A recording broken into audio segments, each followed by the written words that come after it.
Greetings, everyone. Another facts only video, and I'm coming at you with something extraordinarily special right now. I have my partner and my dear friend, my best friend, in Ukraine right now. Zhenya, welcome from Kyiv. You in traffic? Oh, hello. Hello, brother. How are things there? Uh, I would say it's dark. It's The dark. capital city, it's dark It's dark. Is that? because Tell us why it's dark. it. Guess why I didn't have electricity at my home in Kiev from 10 morning till midnight, just 1 hour, because of the Russian attacks of our electricity grid power structure.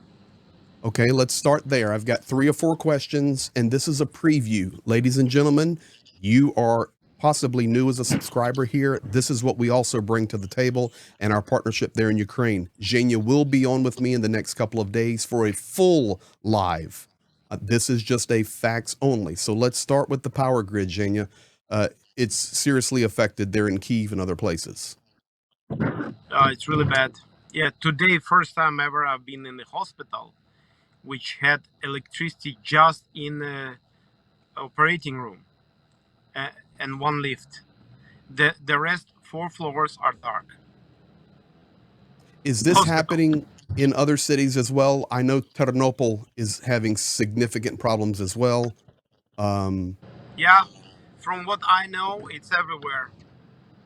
In a lot of places. Like when Ukrainians are, no one is outside on the streets demanding doing something from the government. Everyone understands that this is the war and this is what Russia does. The bad thing is that the world doesn't feel that with Ukrainians. I mean, at least most part of the world, what Russia does. This is why it makes sometimes easier to some of the people who are like giving a comments about, okay, let's think about what Ukraine can trade for the peace or for to survive. In reality, that's it. So Not much we comments on that. thank you. No, that's perfect. This is facts only. The fact is, you can confirm right now the electrical grid inside Ukraine, specifically in Kyiv and other major cities, is affected significantly. Yeah, sure. Thank you. Every place, every block. Yeah. Okay, let's move to a couple of other areas. Just quick question. How so when the electrical grid is impacted, and we know the new administration from the US is coming in and all these transitions are taking place, Ukraine now can strike into Russia with ATACMS and Storm Shadows and all of that stuff. Things are going positive. I did a video earlier about mobilization and why that is so important to get even better and better. We need more soldiers. But the reality is a lot of things are happening all at one time over the next couple of months. Is that, I mean, everything, power, mobilization, front lines. Yeah, it all goes together. Yeah. Okay, let me ask you this. Kursk, which is the Ukrainian invasion. I can show it here for you guys. Here, here's Zhenya and I. Let's look right here. We're talking about this region here where Ukraine has pushed into Russia. Um, we've lost 40 to 50% of what we have had, but we're holding on and we're fighting. How's Kursk? So the Kursk is a direction where our guys fighting. Well, I would say probably a lot of the most successful brigades are working there. And why Ukraine are on the Kursk area? We defending our country, and we wanted to stop new area which Russia wanted to get. It's Sumy, and by that, while our guys working there, um Russia, it makes Russia weaker. That's it. I Like completely. our guys are holding, doing the best they can. Russia has a lot of direction, let's say, of working our guys. And one more time, we Ukraine never wanted to invade any other countries, and still do not want. The one thing why Ukraine are doing that, we need to stop Russia in this war. Agreed. And as we hear more about possibilities of at least starting to talk or whatever will happen in 2025, which we know Ukraine is fighting for sovereign 1991 borders and return of our people who need to be liberated. Holding on to Kursk is very positive for us. And I'm hoping, as Sierski said, we may be looking at another counteroffensive somewhere. We shall see. Time will tell. Let me take you now quickly to, because I know you're in traffic and you're in Kyiv right now. Let me take you quickly to Kharkiv. You and I do a lot of work in Kharkiv. We know this is the Mm-hmm. Vovchansk push. My question for you about Kharkiv is every day I report or we read about or we hear about Kharkiv being hit more and more and more. Is Kharkiv getting to the point where people have to leave? Just a simple question. Uh, some people have to leave country. Kharkiv, why? Because it's every day gliding bombs. Russia are destroying Kharkiv infrastructure, killing people by gliding bombs, different kind of attacks. And if Ukraine would get kind of agreement a year ago of attacking Russian airports, airfields, which Russia were using to keep their jets, bombers, we would have much less of that terrible situation now. But we were holding, and then it was the worldwide announced that soon Ukraine will get this permission. Finally, Ukraine got this permission. It was like a super advertising promo company for Russia would take all their or they could out on a proper distance, and now they're as well with all the promises, the other with other, let's say, equipment and weapon. Kharkiv is an every day as the infrastructure being attacked, electricity grid and hospitals, a lot of things. It's just a terrible.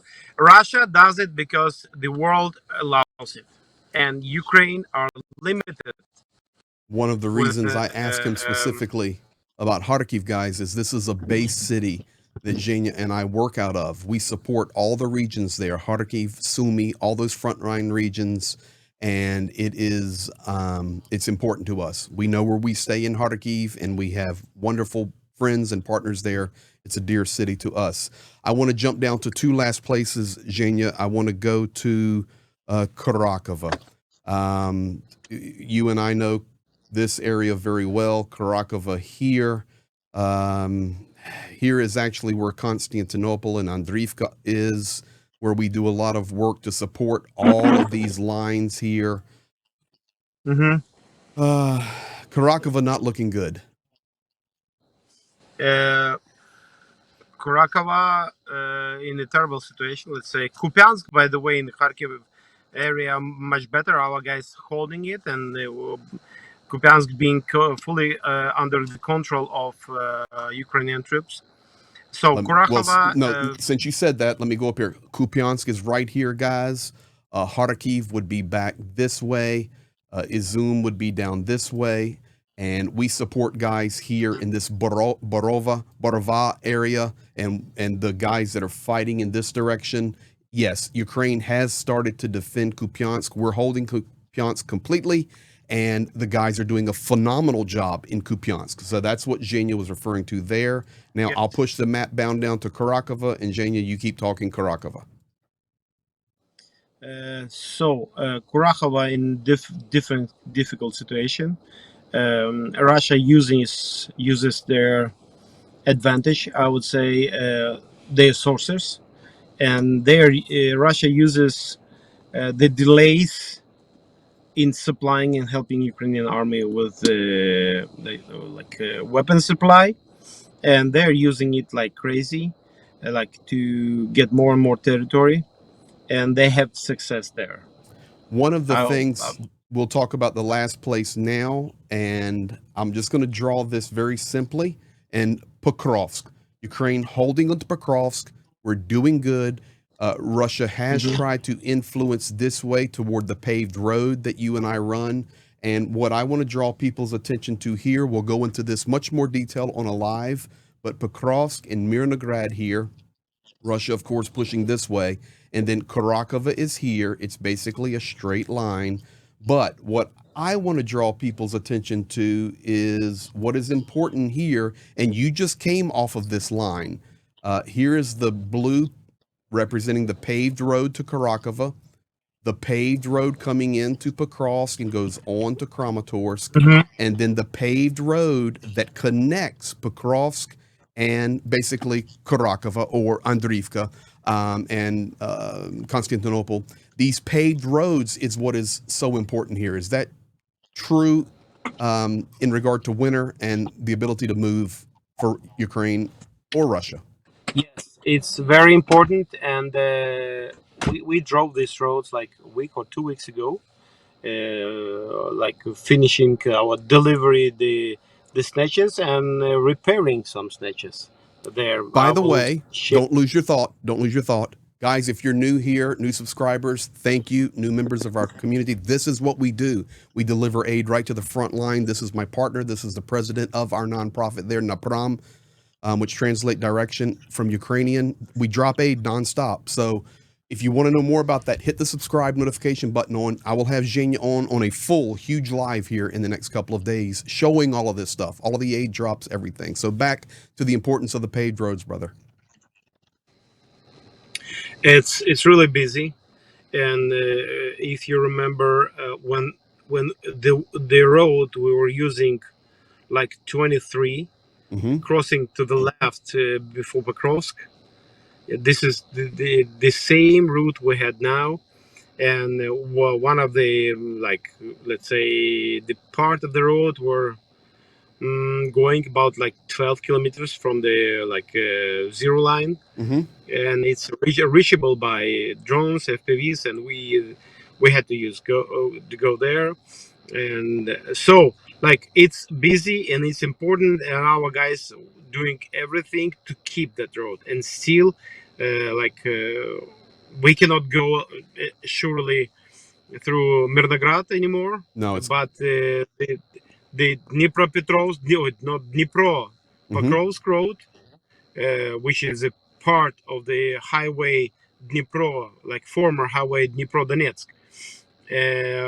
It's in use, and our guys will do everything to have it under control and not to allow Russians to come When you were closer. using the word it's active or busy, what you're meaning is it's just it's dangerous with cover from artillery or drones. It's militarily busy. Is that what you're saying? Yes, Yeah. yes, it's militarily busy, and because of the danger, a lot of like some places where normally military guys were staying and having some checkpoints. Now it's hidden, Mm-hmm. and it's to not to have it openly, and now it's like a responsibility of everyone who goes this road, surely, like military or civilian. Military, it's a military, civilians, it's Mm-hmm. they need to pay attention In where general, they guys, going. let me just share. So this is Dnipro. This is Zaporizhia. What Zhenya is talking about, and I won't draw the road specifically. There is a road that goes down to Kharkiv area, and there is a road that runs over to Kurakhove. Okay, and then out of Dnipro, there is a road that goes Pavlograd down to Pokrovsk, and then on up to Konstantinivka. And then there is one paved road we're talking about. I'm drawing the big picture here that joins these. So what we're talking about is how important these paved roads are down here on the southern and eastern front. So these are the roads our team drives. These are the roads the military drives, and it is a much different situation right now. So guys, this is the facts only. Let me get back to a two cam. I don't want to take any more of Zhenya's time there. He's traveling through Kyiv tonight with his family. More coming, guys. So this is a fact only. This is what's happening in Ukraine, power, and a few frontline key locations there. Zhenya, thank you, brother. Look, this is like a 4-floor building, 0 lights. Wow. Because it's off. There is no electricity now. Thank you, man. Now I hope my son using the crutches now, and I hope that I will have electricity there to pull him up on our floor. That's a reality, part of reality. Well, So I it's know like where you're I hope. going. Zhenya is going to So, he has we base out of Khmelnytsky, but they have a family home also in Kyiv. He's in Kyiv. His son broke his knee, and I'm getting some medical treatment there. So, of course, I would never say what floor or what area, but man, I hope you don't have to carry your son upstairs. So get your exercise. Well, greetings to your yeah, family. I know Ina is there with you, your lovely wife and your kids. We love you. We think of you. I'll be there in a month, and we'll be rolling together. One last question: are you feeling better? You look like you're feeling a little better. yeah, I feel better. Because, like a little bit less stress with all of that. Like my son has successful surgery. Good. We've delivered, fulfilled the project with the 4 snatches, and we're still helping guys. Today we bought like some master cylinders for the clutch, and the main cylinders. We're supplying them with the parts even when they need it. So Awesome. it's non-stop. He's referring there, especially for all of you new folks that are here. We have delivered 4 armored medical evacuation vehicles, Land Rover Snatches, and we don't just drop them. We maintain them. We service them. We constantly visit the guys and help them with those vehicles so that they can continue to extract. We will talk about this on the live, but I'll give you a teaser right now. We have the best drone jammer units in the world. We'll leave it right there. That's a teaser. Make sure you are subscribed to see the live. You'll see all of this stuff in action, guys. We thank you so much. Zhenya, thank you, brother. Love you. Thank you. All right, guys. Be Bye, and blessed. thank you for support, all the guys. Bye. Thank you for your support. Let's go out with this. Слава Україні!